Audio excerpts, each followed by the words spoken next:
Bienvenue sur le podcast des réussites scolaires animé par l'équipe d'orthopédagogie Globetrotters AIDEAR, qui intervient partout dans le monde auprès des élèves francophones. Dans ce podcast, nous voulons mettre en valeur les parcours scolaires atypiques pour mieux comprendre le vécu des élèves et de leurs familles, puis surtout de montrer sous un jour positif que même avec des difficultés ou des troubles d'apprentissage, c'est possible de réussir. Je m'appelle Eugénie Petitcroix-Lédier, je suis franco-canadienne et maman, orthopédagogue, formée à l'Université au Québec en enseignement en adaptation scolaire et sociale et depuis 2012, je travaille avec les élèves francophones à l'étranger. Plus précisément, depuis 2018, en téléorthopédagogie avec AIDEAR. Nous faisons voyager les pratiques d'enseignement et d'apprentissage efficaces pour permettre de mieux comprendre tous les élèves et de les amener à atteindre leur plein potentiel. Bonjour Aurélie. Bonjour Eugénie, merci pour l'invitation. Ça me fait plaisir. Merci à toi de venir parler de ton parcours aujourd'hui. Aurélie, tout d'abord, avant de commencer, peux-tu déjà nous dire où est-ce que tu habites? Alors moi, j'habite à Orléans, en France, dans la région Centre-Val-de-Loire. Est-ce que tu es d'origine de là? Oui, je suis d'origine de la région Centre-Val-de-Loire, là où il y a plein de beaux châteaux de la Loire. Les châteaux de la Loire, je les ai visités, effectivement, c'est une très, très belle région. Aurélie, aujourd'hui, tu passes dans notre podcast pour parler de ton parcours scolaire. Peux-tu déjà nous dire en ce moment ce que tu fais? Alors, en ce moment, je suis conférencière sur le sujet des troubles 10, puisque j'en suis atteinte de 7 troubles 10 et puis d'un TDAH aussi. Je fais des ateliers dans la Pôle Indice, je fais des conférences autour des troubles 10 dans le monde du travail. Ça peut être aussi des formations, puisque je suis organisme de formation depuis novembre 2021. Et puis voilà, je fais aussi des audits d'accessibilité 10 pour certains projets. Ça peut être des applications, des sites Internet. Ça peut être aussi pour des parcours dans un château, par exemple. Donc, je parlais tout à l'heure des châteaux de la Loire. Ce sont des châteaux que je connais très bien, mais qui manquent encore d'accessibilité pour les 10 notamment. Voilà. Une profession vraiment importante, effectivement. Quand on parle d'inclusion, alors c'est l'inclusion scolaire, mais c'est de l'inclusion après qui continue, effectivement. Donc, ce n'est pas seulement dans nos classes, c'est nos élèves qui ont des difficultés des fois à lire. Effectivement, quand on va au musée, il y a tellement d'informations. C'est vrai que c'est vraiment un atout de t'avoir dans leur équipe. Tout à fait. Ouais. Veux-tu justement nous parler un peu déjà de tes forces, toi, Aurélie? Alors, moi, j'ai créé ma société, donc mon entreprise 6x10 en août 2018, à la suite d'un constat personnel et professionnel pour le coup, puisque effectivement, donc j'ai eu un seul emploi avant de créer mon entreprise.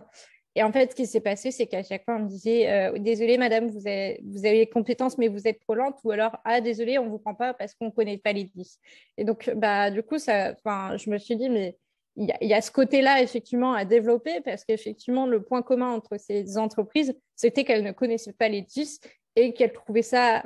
Finalement, ce handicap était considéré comme tabou, finalement, en entreprise. Alors qu'en fait, ça peut être une super force, en fait. Et moi, j'en ai fait finalement une force. Alors, c'est pas venu tout de suite, en claquant des doigts, parce que c'est vrai qu'il faut aussi un temps d'acceptation du handicap. Après, on se rend compte des forces quand on nous met sur des projets où on est à l'aise, où on se rend compte qu'en fait, on est capable de faire des choses que d'autres ne sont pas capables de faire, ou peut-être autrement. Et donc, je dirais que la force, en tout cas, moi, mes propres forces, la persévérance, la résilience et le courage. Parce qu'il en faut du courage pour vivre dans ce monde aussi peu adapté à nous. Et donc, du coup, on trouve des stratégies finalement au fil du temps et on arrive à s'en sortir malgré tout et parfois même haut à la main. Voilà. Tout à fait. Effectivement, il y a beaucoup de persévérance parce que parfois, on est amené à frapper plusieurs murs, à vivre des échecs et on se redresse, on recommence. Donc, garder la tête haute, comme on dit. C'est ça. Comment s'est passé justement ta scolarité? À quel âge, par exemple, tu as eu tes diagnostics? Ouais, en fait, j'ai été diagnostiquée à l'âge de 10 ans. Mais avant, il y a évidemment eu tout un parcours du combattant. Puisqu'effectivement, donc, c'est à partir à peu près de l'âge de 5 ans et demi qu'on a alerté mes parents qu'il y avait un petit souci de retard dans tout ce qui est graphisme, psychomoteur, voilà, dans tout ce qui était autonomie aussi, hein. Il y avait vraiment un fossé entre moi et les autres. Mais à contrario, c'était assez bizarre parce que j'avais quand même des facilités plutôt à l'oral, alors qu'à l'écrit, c'était le bordel, quoi. Et la lecture, c'était problématique. L'orientation dans l'espace, pareil, le sport, tout ça. En grande section de maternelle, donc ma maîtresse a dit à mes parents d'aller voir le CMPP de Tours, donc Centre médico-psychopédagogique. Et donc, suite à ces examens, on a dit à ma mère, oui, faudrait que vous mettiez votre fille en école spécialisée. Mais mes parents ont refusé parce que donc ils connaissaient un peu la situation d'un autre de mes cousins qui était en situation de handicap et qui lui avait fait une fugue. Donc c'était pas terrible les conditions dans lesquelles ils étaient. Finalement, j'ai quand même eu par exemple 10 séances de psychomotricité. Donc par la suite, bon, maintenant que j'ai pris un peu de recul, j'ai compris le sens de ces séances. En fait, c'est que ça me permettait comme ça d'avoir un peu plus conscience de mon corps dans l'espace parce qu'effectivement, je tombais souvent, je me cognais, enfin voilà, c'est les choses classiques d'un dyspraxique finalement. Voilà. J'avais aussi pas mal de difficultés de compréhension à l'oral aussi. Donc, c'est vraiment les deux premiers disques qui ont été, qu'on a eu des premiers indices vers l'âge de 5 ans. Et après, genre le CP et son lot de problématiques, hein. La lecture, l'écriture, les mathématiques, le sport, hein, où là, on demande encore plus d'être rigoureux. Et puis, il y a aussi un esprit de compétition qui s'installe. D'ailleurs, pour la petite anecdote, j'ai eu malheureusement une humiliation de la part de ma maîtresse en CP sur mon écriture, qui disait donc Aurélie, tu as une écriture de cochon, et donc elle m'a humiliée devant toute la classe. Je ne sais pas si les auditeurs qui nous écoutent ont déjà eu ce concept, mais ma maîtresse, elle donnait des bons points en fait à chaque bonne de mes réponses, etc. Bah, moi, j'étais une des dernières à avoir à avoir le moins de bons points dans la classe parce qu'évidemment que en ayant plein de difficultés, bah, j'ai eu à aller une image grand max alors que les autres avaient plein d'images et certains avaient des posters, quoi. C'est pas valorisant du tout, c'est humiliant. Et puis, j'ai vécu aussi du harcèlement scolaire dans la cour, hein, de la part des autres camarades de classe, des grands, dans la cour, voilà, coup de pied, croche-pied, tentative d'étouffement, d'étranglement, plein de choses comme ça, qui ont fait que, en fait, je n'ai pas commencé ma scolarité si bien que ça, finalement. Enfin, en maternelle, ça allait à peu près, mais alors c'est au partir du CP où là, ça a commencé à dégringoler niveau sociabilisation. Après, j'ai eu la chance quand même d'être avec ma meilleure amie dans la cour jusqu'au CM1, enfin, fin de CM2 du coup. Et là, en CM1, par contre, là, ça a été la goutte d'eau qui a fait déborder le vase. Et donc, j'avais toujours autant de difficultés dans les matières basiques, hein, les fondamentaux. Et on a commencé à se poser des questions avec mes parents. OK, bah, qu'est-ce qui se passe, quoi? Et donc, on a cherché et on a trouvé que c'était des troubles 10, donc par une phoniatre qui m'a diagnostiqué à l'âge de 10 ans. Et à partir de là, il y a tout un processus qui s'est installé par la suite. Des aménagements, probablement, Voilà. une Ouais. compréhension. À partir de la 5e. D'ailleurs, on fêtait les 18 ans de la loi de 2005, hein, du 11 février 2005. Et c'est vrai que cette loi, c'est elle qui m'a permis d'avoir mes aménagements. En fait, si je puis dire, je suis une des premières à avoir bénéficié de la reconnaissance de la MDPH en tant que 10 dans l'Indre-et-Loire. Donc voilà, j'ai un peu aussi essuyé les plâtres, si je puis dire. Et c'est vrai que moi, j'aimerais faire passer aussi un message aux parents qui nous écoutent. Il y a beaucoup de parents qui me disent aujourd'hui, ça ne bouge pas assez, prends du recul et regarde ce qui s'est passé avant. Moi, je n'ai jamais eu d'AVS alors que j'en aurais eu besoin. Bon, maintenant, ça s'appelle les AESH, mais voilà, à l'époque, les AVS n'existaient pas. Aujourd'hui, on a des AVS. Les aménagements, très peu de personnes en avaient. Donc maintenant, il y en a beaucoup qui en ont. Les troubles des apprentissages commencent à être de plus en plus connus. On forme de plus en plus les enseignants, les professeurs, plein de gens. Malgré tout, en 18 ans, on a quand même réussi à avancer, même si c'est vrai que faire changer les mentalités, c'est lent, forcément. Donc, vraiment, si j'avais un message à faire passer aux parents, c'est vraiment ça, c'est que ne vous inquiétez pas, ça avance. Certes, ça avance lentement, mais au moins, on a fait beaucoup de progrès malgré tout en 18 ans. Et on va continuer ensemble. Et c'est vraiment aussi pour ça que j'ai créé 6x10. C'est aussi pour, parce que je parlais tout à l'heure des entreprises, mais c'est aussi valable, hein, bien sûr, pour les enseignants et les professeurs. Je forme aussi, je sensibilise aussi les enseignants et les professeurs. De repérer déjà les premiers signes, tout à fait, là, des indicateurs. En tant qu'enseignant, quand on observe notre groupe classe, on peut repérer effectivement les forces de chacun et puis de voir aussi les traits typiques de certaines difficultés ou de troubles d'apprentissage, tout à fait. Dans tes apprentissages, Aurélie, malgré qu'il y ait eu des défis, qu'est-ce qui t'a amené à les relever? J'ai eu la chance d'avoir des parents qui n'étaient pas à cheval sur les notes. En fait, c'est vrai que mes parents m'ont toujours dit, bah écoute, tu as une note, tu feras mieux la prochaine fois, c'est pas grave. Enfin, même si c'est une note en dessous de la moyenne, c'est pas grave.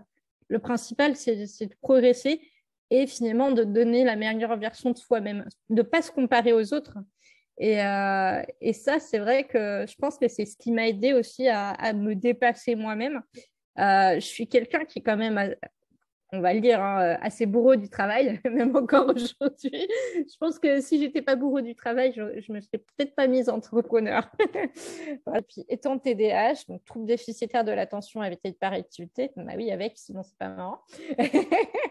Eh bien, en fait, je pense que ça faisait que, en fait, le fait de travailler, ça me donnait une raison de compenser en quelque sorte mon hyperactivité. Enfin, c'est-à-dire que quand j'étais pas en activité, je me sentais pas bien. Et donc, du coup, le fait de travailler faisait que, du coup, ça satisfaisait mon hyperactivité. Je sais pas si je me fais comprendre, mais voilà. Donc, il y a ça. Il y a aussi des choses comme le théâtre qui m'ont bien aidée, notamment parce qu'en fait, je me suis rendu compte qu'en fait, j'avais une énorme mémoire auditive. Et ça m'a beaucoup aidée, notamment pour prendre mes leçons. Parce qu'en fait, quand j'étais en cours, alors, il y avait certains profs qui étaient surtout sur l'écriture et moi, je n'arrivais pas à comprendre ce que j'écrivais puisque j'écrivais. Donc, j'étais dans un problème de double tâche, hein, puisque effectivement, quand on écrit et qu'on est dysgraphique, eh ben, on ne peut pas comprendre ce qu'on écrit puisqu'on est trop concentré sur le geste graphique, alors que quelqu'un qui est normaux-pensant, lui, il va avoir la possibilité de comprendre ce qu'il écrit puisqu'il a automatisé cette tâche, ce qui n'est pas notre cas, hein, évidemment. Quand on est 10, malheureusement, mais voilà, comme on le disait tout à l'heure, on a des forces aussi. Hein. Ce n'est pas parce qu'on a des faiblesses qu'on n'a pas de force derrière. J'arrivais vraiment, quand j'écoutais le cours, à retenir certaines choses. Il y avait aussi le côté kinesthésique, donc le fait de retenir grâce aux émotions, aux gestes, etc. Dès lors que j'ai commencé à apprendre ma poésie en la théâtralisant, en m'imaginant le contexte voilà, de la poésie, c'est là que j'ai réussi à apprendre ma poésie par cœur, sans problème, même avec très souvent des 20 sur 20. Il y a aussi les exposés. Qui m'ont beaucoup aidée. Quand je faisais des exposés, j'avais envie d'être journaliste en quelque sorte. J'avais l'impression aussi de mener une enquête en fait. C'était un jeu pour moi en fait de faire un exposé. Et pareil, oui, j'ai eu quelques 20 sur 20 en exposé quoi. Et voilà, des méthodes différentes de celles qui sont classiques hein, finalement, où on vous dit d'apprendre tu lis ta leçon et tu la révises. Bah oui, mais si on n'a pas les mécanismes derrière, on ne peut pas apprendre. Moi, je pars du principe aussi, au fil des années, hein, j'ai fait quand même pas mal d'années d'études finalement, malgré tout. J'ai étudié jusqu'à Bac+5 avec 2 de redoublement dans ma scolarité. Donc, ça fait quand même pas mal d'années d'études. Et ça montre que malgré, justement, quand on a des troubles diagnostiqués, on peut aller à l'université. Tout à fait. Donc, pour les parents qui nous écoutent, c'est un très, très beau modèle pour les parents qui, parfois, on le lit dans les groupes et peuvent être inquiets. Ils se disent à se demander s'il y a un espoir. Ben, tout à fait qu'il y en a. Hein? Voilà. Je Les... dirais que les troubles 10, ce n'est pas une fatalité finalement. C'est même plutôt un super pouvoir parfois. Alors, c'est vrai qu'effectivement, il y a toujours des difficultés, mais on peut aller au-delà et réussir malgré tout. Hein. Ce sont des difficultés en contexte de langage écrit et c'est ce qui est beaucoup sollicité à l'école. C'est pour ça aussi. On nous demande de lire, on nous demande d'écrire, alors que les forces sont justement, si par exemple, on pouvait se faire évaluer à l'oral, parce que l'oral, dans ton cas, était une force ou l'est encore. C'est l'importance d'aller chercher, de connaître bien les forces de nos élèves pour pouvoir les utiliser le potentiel de chacun. Parce que si on te demande quel était, par exemple, si on t'évaluait sur le Moyen Âge et que tu connaissais toutes les informations, mais que tu n'arrives pas à les mettre à l'écrit, c'est là qu'on ne peut pas tirer ton potentiel. C'est ça, je suis d'accord. Il y a eu ça, et puis un peu plus tard, dans ma scolarité, j'ai découvert les cartes mentales. Là, vraiment, ça m'a beaucoup aidée et je me suis dit, pourquoi on ne nous apprend pas comme ça? C'est tellement plus simple, c'est tellement plus imagé, c'est tellement plus... voilà, il y a moins de mots à apprendre, voilà. On travaille sur des concepts. Et puis, pareil, il y a aussi... alors, très récemment, j'aurais bien voulu avoir ce... En fait, j'ai appliqué cette méthode un peu à ma sauce, hein, mais j'ai découvert la méthode des flashcards dont parle à juste titre Fabien Olicard dans une de ses vidéos. Et donc Fabien Olicard, qui est un youtubeur mentaliste et fan du sujet de la mémoire. Et en fait, je trouve qu'en fait, les flashcards, c'est pas mal, notamment pour apprendre du vocabulaire ou des dates, par exemple. C'est-à-dire qu'on va se dire, OK, je ne sais pas, 1515, bah, ça correspond à Marignan. Donc, sur une première carte, enfin, sur le recto de la carte, on va noter la date, donc 1515, et au verso, on va noter bataille de Marignan. Et donc, du coup, la première fois qu'on va voir la carte, on va l'enregistrer en tant que 1515 égale Marignan. Et la deuxième fois, on l'enregistre en tant que Marignan 1515. Et en fait, c'est ce que je faisais tout en marchant et en fait, et en récitant comme une poésie, en fait.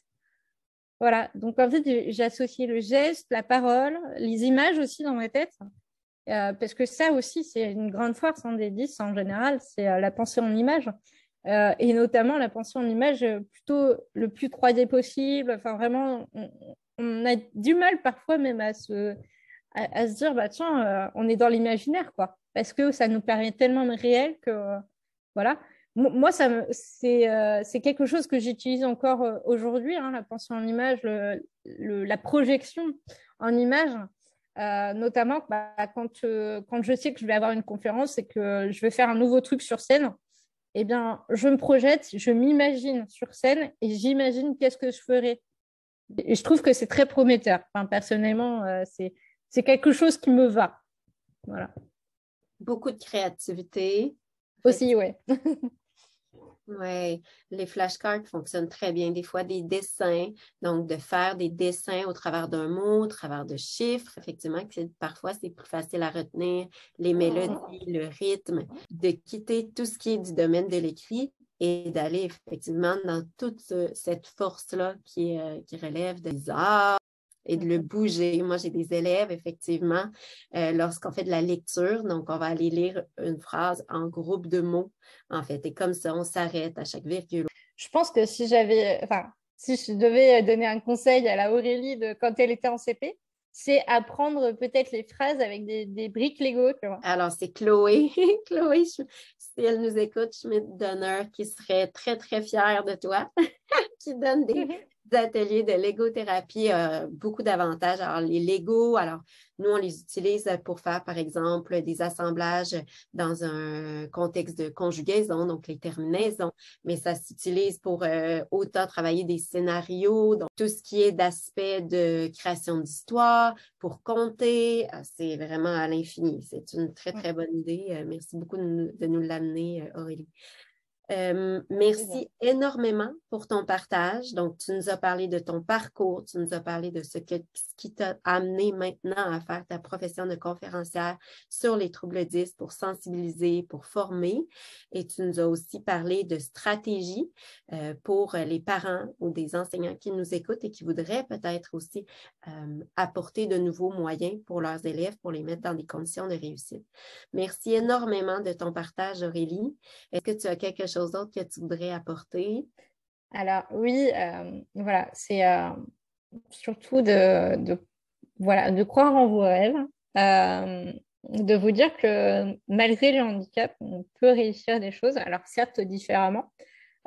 N'hésitez pas à vous faire aider, ça c'est super important. Moi, j'ai mis du temps avant de comprendre ça, même en tant qu'entrepreneuse.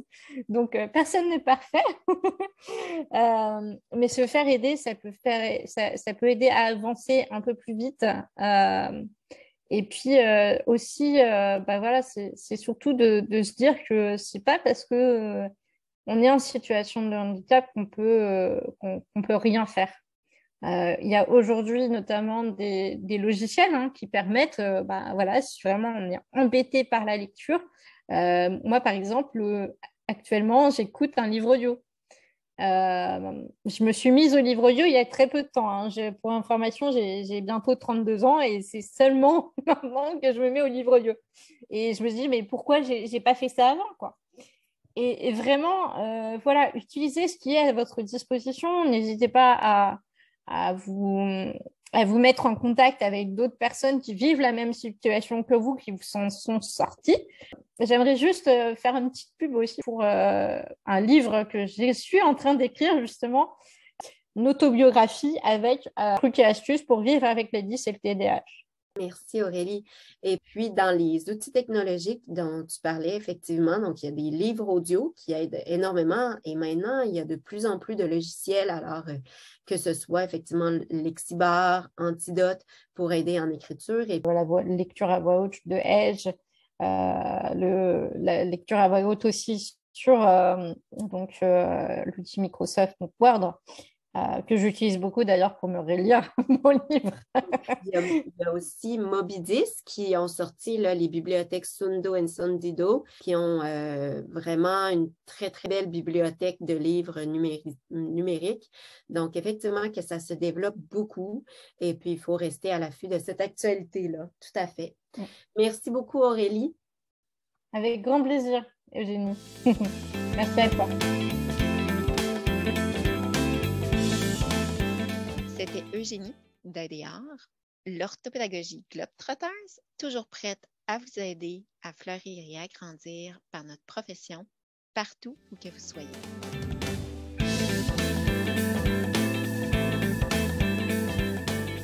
À bientôt pour un nouvel épisode. Écrivez-nous pour nous raconter vos belles réussites. On a hâte de vous rencontrer.